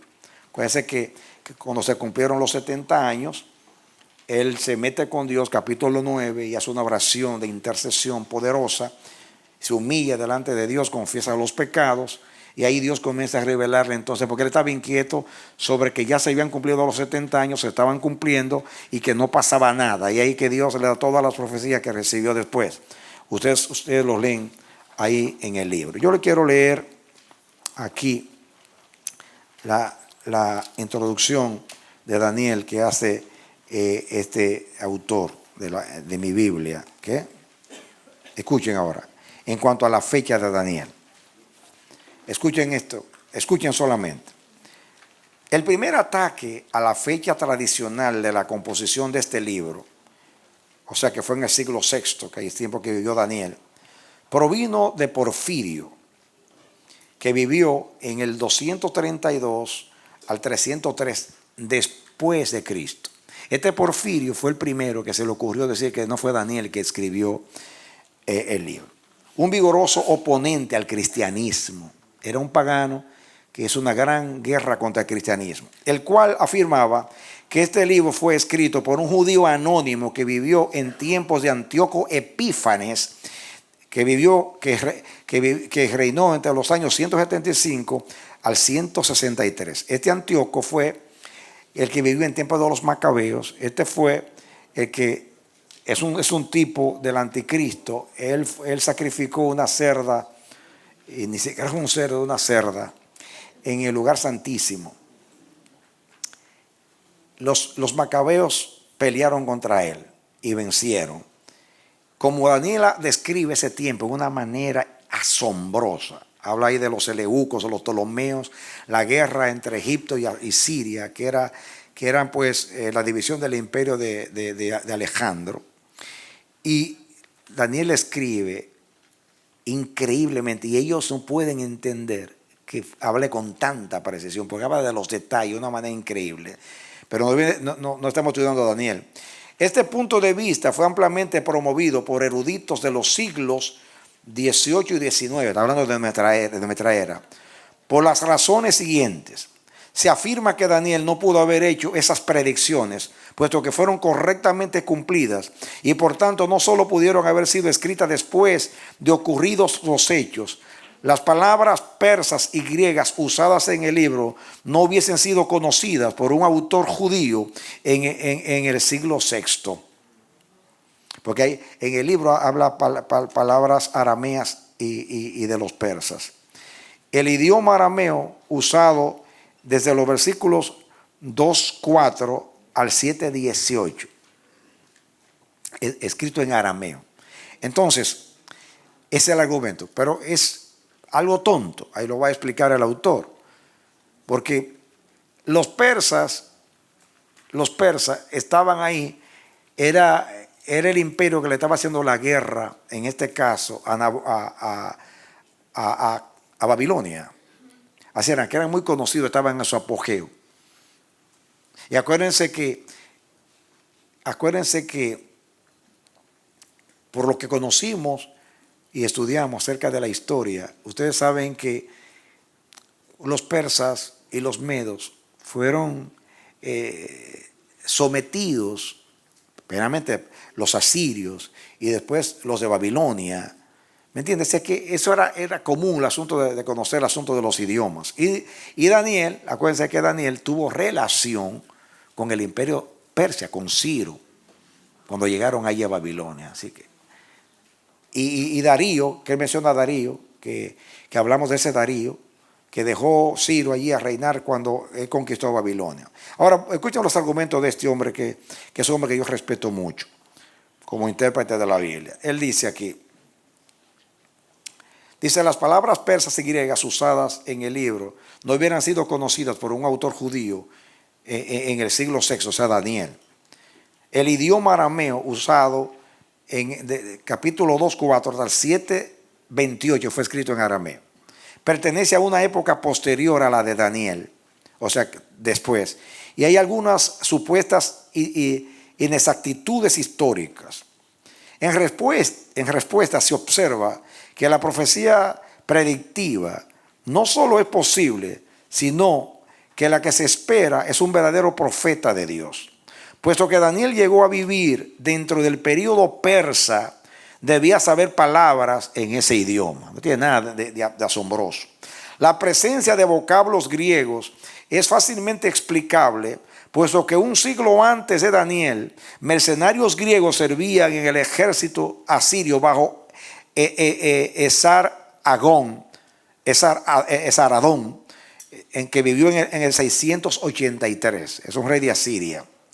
Y en el ejército babilónico bajo Nabucodonosor había mercenarios griegos. Así que aparezca una palabra griega allí no tiene nada de asombroso.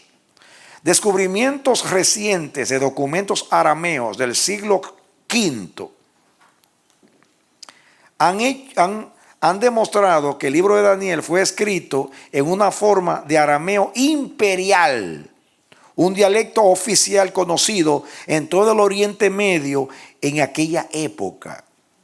La acusación de supuestos errores históricos está desapareciendo rápidamente con la información proporcionada por la crónica de Nabonido respecto a la identificación de Belsasar. ¿Recuerdan ustedes que por siglos los historiadores decían que eso es una mentira, que Belsasar no existió, que no había un rey en Babilonia llamado Belsasar, hasta que apareció la crónica de Nabonido, donde dice que él dejó a su hijo Belsasar reinando en Babilonia? Tuve que callarse la boca y meterse rabito debajo de las piernas. Y con evidencia que identifica a Darío el Medo como un gobernador llamado Gubaro, que menciona en el 5:21, porque menciona, dice que se llama Darío. Y puede ser que tenían porque puede ser que toda esa gente tenían dos nombres, eran conocidos de una manera y de otra manera. Como a Daniel, Sabrá, Mesate, Abednego le cambiaban los nombres, era muy común eso.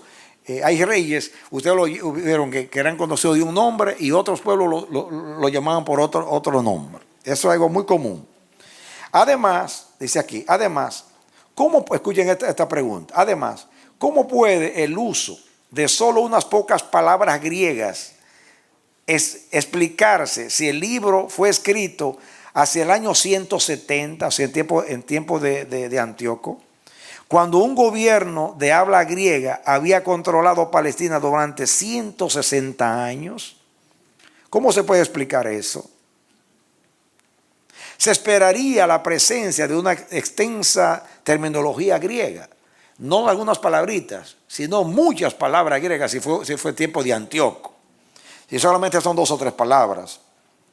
También los documentos del Qumran, que son los rollos del Mar Muerto, fechados solo unas pocas décadas antes de la fecha del siglo II, que algunos pretenden otorgar a Daniel, muestran diferencias gramaticales que indican que fueron escritos siglos, no décadas, siglos después de Daniel.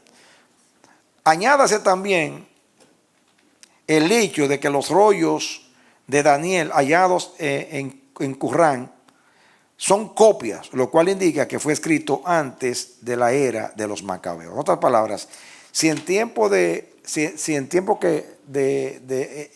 Epífanes, 175 por ahí, los libros ya eran copias, entonces no fueron del mismo tiempo. Se sobreentiende que eso fue de mucho tiempo antes. Pero con eso, que todos esos argumentos que ellos buscan aquí y allá es simplemente porque no quieren robarle la fe a la iglesia y a los que creen, para que vean la Biblia como un libro cualquiera y le quiten todo lo milagroso. Y ahí está el peligro de esta gente. Y son lo que enseñan en muchas universidades de la iglesia. Para mí no son cristianos, porque el que lee la Biblia de esa manera se ve que no tiene ni siquiera temor de Dios. Y yo no estoy diciendo que en algunas cosas haya problemas que no son fáciles de explicar. Eso es normal. Pero de ahí a anular la inspiración de los libros y a dudar de lo sobrenatural es algo que es inaceptable. Ahora, vamos a Ezequiel. Capítulo 1, versículo 1. Dice, versículo 1.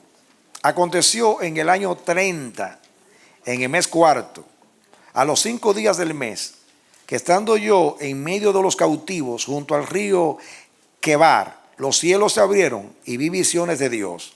En el 5.º año de la deportación del rey Joaquín, a los 5 días del mes, vino palabra de Jehová al sacerdote Ezequiel, hijo de Buzi, en la tierra de los caldeos, a Babilonia, junto al río Quebar. Vino allí sobre él la mano de Jehová. El 5.º año es el año 593. Dice aquí, Ezequiel, paternidad y fecha de Ezequiel. Ezequiel, cuyo nombre significa fortalecido por Dios, nació alrededor del 622 a.C. en la tierra de Judá. Probablemente tenía alrededor de 25 años cuando fue llevado a Babilonia en la segunda deportación. Lo mismo que Jeremías, Ezequiel era un sacerdote que fue llamado por Dios para ser también profeta. Ahí lo dice Ezequiel 1 del 1 al 3. Ezequiel fue llevado cautivo a Babilonia en el 597. Da el comienzo de su ministerio profético como el año quinto del cautiverio del rey Joaquín, que fue en el 593. Sus profecías finales fueron dadas en el año 570, según capítulo 29, versículo 17. Por ello, la fecha de ese libro sería de alrededor del 570. Propósito de Ezequiel. Debido a que Ezequiel estaba en Babilonia cuando inició su ministerio profético, está claro que los cautivos de Judá que vivían en Babilonia oyeron sus mensajes. Estos mensajes informaban a sus oyentes acerca del juicio inminente y definitivo que caería de manos de los babilonios. También hablaban de días de gloria y esperanza en el futuro. Aunque Ezequiel se asentó en el grupo de cautivos que fueron asignados a una de las colonias judías cerca del río Quebar, 1:1. Sus mensajes no se limitaban a estas personas.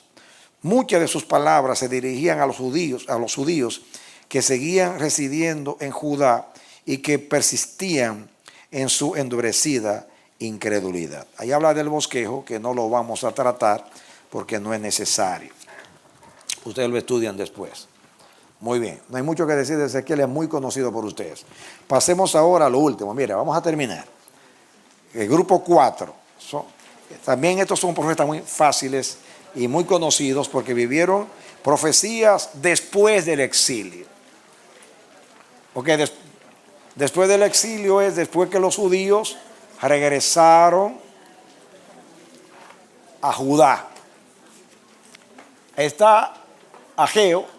Atención, por favor.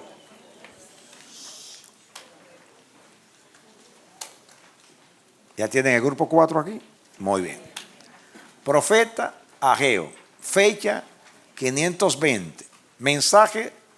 El mensaje fue a los judíos del primer regreso. Acuérdense que hubo 3 regresos. 3 regresos. El primero que fue con Zorobabel y Josué. El segundo que fue con Nehemías y el tercero que fue con Esdras. ¿Recuerdan ustedes? Ahora bien, segundo profeta, Zacarías, en el 520. Judíos del primer regreso. Gobernador, Zorobabel. Malaquías, 430. Judíos en la tierra ya de Israel. Gobernador, Nehemías. Muy bien. Vamos a Ageo. Busquen aquí Ageo al final y vamos a ver lo que dice. Antes de Zacarías está Ageo. ¿Lo tienen? Muy bien. Miren cómo comienza 1:1. En el año segundo del rey Darío, en el mes sexto, en el primer día del mes, vino palabra de Jehová por medio del profeta Ageo a Zorobabel, hijo de Salatiel, gobernador de Judá, y a Josué, hijo de Josadac, sumo sacerdote, diciendo: así ha dicho Jehová de los ejércitos, diciendo: este pueblo dice, no ha llegado aún el tiempo de que la casa de Jehová sea reedificada. ¿Recuerdan ustedes que cesó la construcción por las intrigas de los enemigos más o menos en el 535? Y fue en el tiempo de Darío, en el 520, que se volvió a construir. En ese tiempo, en el segundo, dice, en el año segundo del rey Darío, que fue en el 522, Dios le dice: ¿qué están diciendo ustedes? Que esto no se va a terminar. Esto va a comenzar ya y se va a terminar. Es el mensaje de él. Lindo mensaje de restauración. Dice: paternidad y fecha de Ageo. Ageo fue el primer profeta posexílico, o sea, después del exilio, en ejercer su ministerio en medio del remanente de Israel que había regresado. Es evidente que formaba parte del primer grupo que volvió de Babilonia a Judá. Es identificado como profeta en el 1:1. También en Esdras 5:1 y 6:14 habla de él. Y está estrechamente relacionado con el profeta Zacarías. fueron contemporáneos y los dos dieron mensajes muy parecidos. No hay dudas acerca de la fecha de sus mensajes, puesto que los data meticulosamente en el 1.1, en el 1.15, en el 2.1, en el 2.10, 2.18 y 2.20. Él dice en el tiempo exacto que él dio el mensaje. El año es el 520, unos 15 años después que volvieran de Judá. Acuérdense que el templo por 15 años más o menos se paró hasta que Darío dio el decreto. Propósito de Ageo. Ageo fue levantado por Dios para llamar al pueblo de Dios de vuelta a las prioridades divinas. Ageo se dirigió a los líderes y al pueblo que habían vuelto de Babilonia para comenzar una nueva vida en Judá. El objetivo de su ministerio era recordar al pueblo su tarea primordial de reconstruir el templo y advertirles acerca de las consecuencias concomitantes de la desobediencia.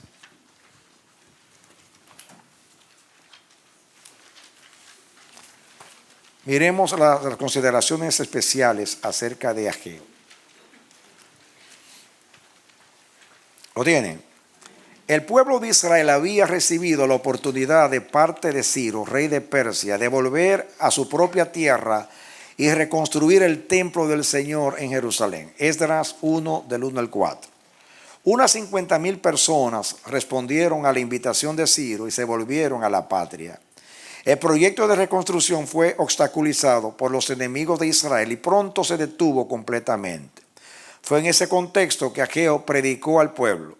Varias fechas claves establecen el trasfondo de los ministerios de Ageo y Zacarías. 538, Ciro promulga un decreto permitiendo regresar al pueblo. 536, al volver el pueblo, se edificó el altar para el sacrificio y comenzó la tarea de reedificación del templo. 535, las amenazas de un conflicto legal hicieron que la gente dejara el trabajo en el templo. Solo se habían echado los cimientos. 520, después de 15 años de inactividad en el templo, el profeta Ageo predicó un mensaje de reprensión. 516, 4 años después el templo quedó reconstruido. Esa es la consideración desde el libro de Ageo. Ustedes se lo van a estudiar, lo han estudiado después. No voy a leer el resumen del libro porque es obvio que hay un resumen de lo que estamos diciendo. Okay. Pasemos entonces a Zacarías.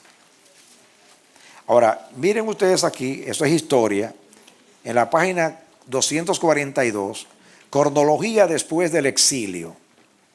Eso ya lo estudiamos, no hay que estudiarlo. Ustedes, ahí está Ciro, Cambises, Darío, Jerjes y Artajerjes. Esto lo estudiamos cuando estudiamos la historia, no hay que meterse ahí a perder tiempo. Ok, pasemos a Zacarías. Zacarías sigue después. 1:1 de Zacarías, para que entendamos. Dice, en el 8º mes del año segundo de Darío, vino palabra de Jehová al profeta Zacarías, hijo de Berequías, hijo de Ido, diciendo, se enojó Jehová en gran manera contra vuestros padres. Y ahí sigue el mensaje. Fíjense, el 8º mes del año segundo era entre octubre y noviembre del 520. Era hijo de Ido. Hijo puede significar descendiente en este caso. Era nieto quizás de Ido. Ok, paternidad y fecha de Zacarías. Ahora aquí, leyendo. Atención, lectura. Zacarías tuvo el cuidado de identificarse mediante su linaje familiar, 1:1. Era hijo de Berequías, hijo de Ido. Esta información es útil porque Nehemías 12:4 y 16 revela que Ido era uno de los sacerdotes que regresaron de Babilonia a Judá. De manera que Zacarías fue otro sacerdote llamado al oficio profético. Esdras 5:1 y 6:14 sitúan a Zacarías al lado de Ageo dice, con el primer grupo de exiliados que regresaron. Vamos a leer esos textos, 5.1 y 6.14, para que vean cómo hace alusión Esdras en el mismo contexto, porque Esdras vivió en esos mismos días. 5.1. Eso es Esdras hablando. Profetizaron Ageo y Zacarías, hijo de Ido, ambos profetas, a los judíos que estaban en Judá y en Jerusalén, en el monte del Dios de Israel, quien estaba sobre ellos. Y ahí profetizaron. Vamos a leer el 6:14. Y los ancianos de los judíos edificaban y prosperaban, conforme a la profecía del profeta Ageo y de Zacarías, hijo de Ido. Edificaron pues y terminaron por orden del Dios de Israel y por mandato de Ciro, de Darío y de Artajerjes, rey de Persia, que fueron los tres que dieron decretos para que se terminaran las tres cosas. En este caso, que regresaran, en caso de Ciro, Darío que se terminara el templo, y Artajerjes ayudó a Nehemías y con dinero, con facilidades para que hiciera el muro. Y así con esos tres reyes, tres decretos, se hizo la obra del Señor. Propósito de Zacarías. Las profecías de Zacarías fueron dadas al pueblo que volvió de Babilonia. Estas personas ya habían respondido al mensaje de Ageo y habían reanudado la construcción del templo. Ahora Zacarías ministró para su consuelo. Esdras 5.2. ¿Pueden leer a Esdras 5.2? ¿Ya lo habíamos leído o no? ¿Eso fue que leímos? No, entonces se levantaron Zorobabel, hijo de Salatiel, y Jesúa, hijo de Josadá, que era el sumo sacerdote, y comenzaron a reedificar la casa de Dios que estaba en Jerusalén, y con ellos los profetas de Dios que les ayudaban. Sigan ahora. Muy bien, seguimos. El profeta les habló de las abundantes futuras bendiciones de Dios sobre la nación. Esto llenó al pueblo de valor y esperanza. Y ahí habla después del resumen, que no es necesario, ustedes lo estudian en sus casas. Entonces llegamos al último, a Buenaquías. Zacarías, Emetequías y Malaquías y Buenaquías. Ok. Profecía de la palabra de Jehová contra Israel por medio de Malaquías. No dice el tiempo, pero por el contenido del libro se sabe cuál fue el tiempo. Dice aquí, introducción a Malaquías. El autor se llama simplemente Malaquías, sin información adicional. El nombre Malaquías significa mi mensajero. Y esto ha llevado a algunos a pensar que no se trata de un nombre propio, sino simplemente de un título para la profecía. Pero lo más probable es que sea un nombre propio, por cuanto sería insólito que este libro fuese preservado sin dar el nombre del autor. Malaquías es el último de los profetas enviados al remanente de Jerusalén. La tradición afirma que era miembro de la gran sinagoga organizada por Nehemías. En contraste con Ageo y Zacarías, Malaquías no nos da la fecha de su profecía, pero unas ciertas evidencias internas nos ayudan a llegar a una fecha de alrededor de 430 a.C. Probablemente Malaquías ejerció su ministerio al mismo tiempo que Nehemías. Hicieron frente a cuestiones similares. Por ejemplo, el templo estaba construido, pero se usaba mal. Malaquías 1, 7 al 10. Compárese con Nehemías 3, 10. Había corrupción en el sacerdocio. Malaquías 1, 7 al 2, 9. A compararlo con Nehemías 13, 1 al 9. Había matrimonios mixtos con los paganos. Malaquías 2, 11 a 16 con Nehemías 13, 23 al 28. Había descuido de las ofrendas de Dios. Malaquías 3, 8 al 12 con Nehemías 13, 10 al 13. El ministerio de Malaquías hubiera concordado muy bien en la época justo posterior a la de Nehemías, o quizá en la época en que Nehemías estuvo ausente de Jerusalén por un breve periodo, en Nehemías 13, 6. propósito de Malaquías. Malaquías habló a los sacerdotes, príncipes y pueblo, pasemos la página, que vivían en Jerusalén. Aunque su interés primario se centraba en ellos, probablemente hubo un mayor círculo de gente influenciada por su mensaje. La gran carga de Malaquías era un concepto recto de Dios.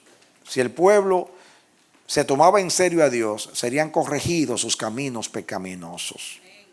Consideraciones especiales acerca de Malaquías. El libro fue escrito en tiempos posexílicos, cuando Israel había estado de vuelta en la tierra alrededor de 100 años. La gente de los tiempos de Ageo y la de los tiempos de Malaquías eran espiritualmente muy diferentes. Ageo ejerció su ministerio entre un pueblo más receptivo a las cosas del Señor. Durante aquellos 100 años, Israel había vuelto a iniciar una recaída. Exteriormente, Israel parecía ir bien en lo espiritual, pero interiormente estaba largando las amarras espirituales. Malaquías llegó como la última voz de Dios antes de los tiempos de los siglos de silencio. Sus reprensiones fueron específicas y directas. Él es un puente, porque miren ustedes cómo termina el libro de Malaquías. Atención, miren cómo termina el libro de Malaquías. Un mensaje de juicio y está justamente donde debe estar el libro. Escuchen. Escuchen. Comienza el 1. Vamos a leer del 1 el capítulo 4, que tiene 6 versículos. ¿Están conmigo? Dice, porque aquí viene el día ardiente como un horno. Todos los soberbios y los que hacen maldad serán estopa. Todo aquel que, dice, aquel día que vendrá los abrazará, ha dicho Jehová de los ejércitos, y no les dejará ni raíz ni rama. Mas a vosotros los que teméis mi nombre, nacerá el sol de justicia, y en sus alas traerá salvación. Y saldréis y saltaréis como becerros de la manada. Hollaréis a los malos, los cuales serán ceniza bajo las plantas de vuestros pies, en el día en que yo actúe, ha dicho Jehová de los ejércitos. Acordaos, miren qué tremendo cómo termina este libro. Acordaos de la ley de Moisés, mi siervo, al cual encargué en Horeb ordenanzas y leyes para todo Israel. El último llamado. Mire la ley de Moisés, que era el mensaje del Antiguo Testamento. Y escuchen ahora cómo sirve de puente para el Nuevo Testamento. He aquí, os envío el profeta Elías, diga Juan el Bautista, antes que venga el día de Jehová grande y terrible. Él hará volver el corazón de los padres a los hijos y el corazón de los hijos hacia los padres, no sea que yo venga y hiera la tierra con maldición. Y Mateo inmediatamente capítulo 3, vayan a Mateo capítulo 3, que es lo que sigue ahí, y vean el mensaje de Juan el Bautista y la referencia aquí, para terminar y hacer el puente entre los dos testamentos. Mateo 3, el ministerio, él le prepara el camino al Señor y se hace alusión a que él cumplió esa profecía. Y dice aquí, en aquellos días vino Juan el Bautista predicando en el desierto de Judea y diciendo, arrepentíos porque el reino de los cielos se ha acercado. Pues este es aquel de quien habló el profeta Isaías cuando dijo, voz que clama en el desierto, preparad el camino del Señor, enderezad sus sendas. Jesús dijo varias veces, le preguntaron a Jesús, ¿por qué dice que Elías vendrá primero? Y entonces Jesús le dijo, ya Elías vino, hablando de Juan el Bautista. Y él vino a preparar el camino al Señor. Eso lo dice Lucas, Zacarías, el padre de Juan Bautista, cuando profetiza, hace alusión a esta palabra del profeta Malaquías. Dice que él vino a unir el corazón de los padres a los hijos, que fue un mensaje de Elías. Bien, mis amados, yo les dije que me dieron 1 hora y en 7 minutos después de darle un aplauso al Señor. Vamos a levantar nuestras manos Aleluya. Padre amado, levantamos nuestras manos todos juntos, porque hoy hemos terminado este cuatrimestre y las 2 clases que tanto el pastor Manolo como yo hemos enseñado. Muchas gracias. Muchas gracias, porque estamos preparados ahora para entrar en doctrinas bíblicas, en cristologías, en las demás materias que vamos a enseñar. Y ahora vamos a entender muchas cosas cuando estemos estudiando la palabra. Gracias, porque nos diste la salud, el ánimo, la perseverancia, la paciencia, la sabiduría y todo lo que hemos necesitado hasta llegar aquí. Levantamos la piedra de Ebenezer para decir: hasta aquí nos ha ayudado el Señor, y en la manera como tú nos has guiado hasta aquí es una garantía que tú nos llevarás hasta allá, hasta terminar este curso. Dios, permite que lo que hemos aprendido sea de provecho, no para jactarnos, porque el apóstol Pablo dice que el conocimiento envanece, pero el amor edifica. Vamos a usar el amor que hemos aprendido en la palabra para que con la humildad del amor podamos ser maestros para otros. Hemos recibido de gracia vamos a dar. Recibe una ofrenda de gratitud, de reconocimiento y de acción de gracias. Y llévanos bien a nuestros hogares. Guárdanos durante estas vacaciones del mes de agosto y tráenos en el mes de septiembre. Gracias. En el nombre de Jesús, a quien sea la gloria por los siglos de los siglos. Aleluya. Amén.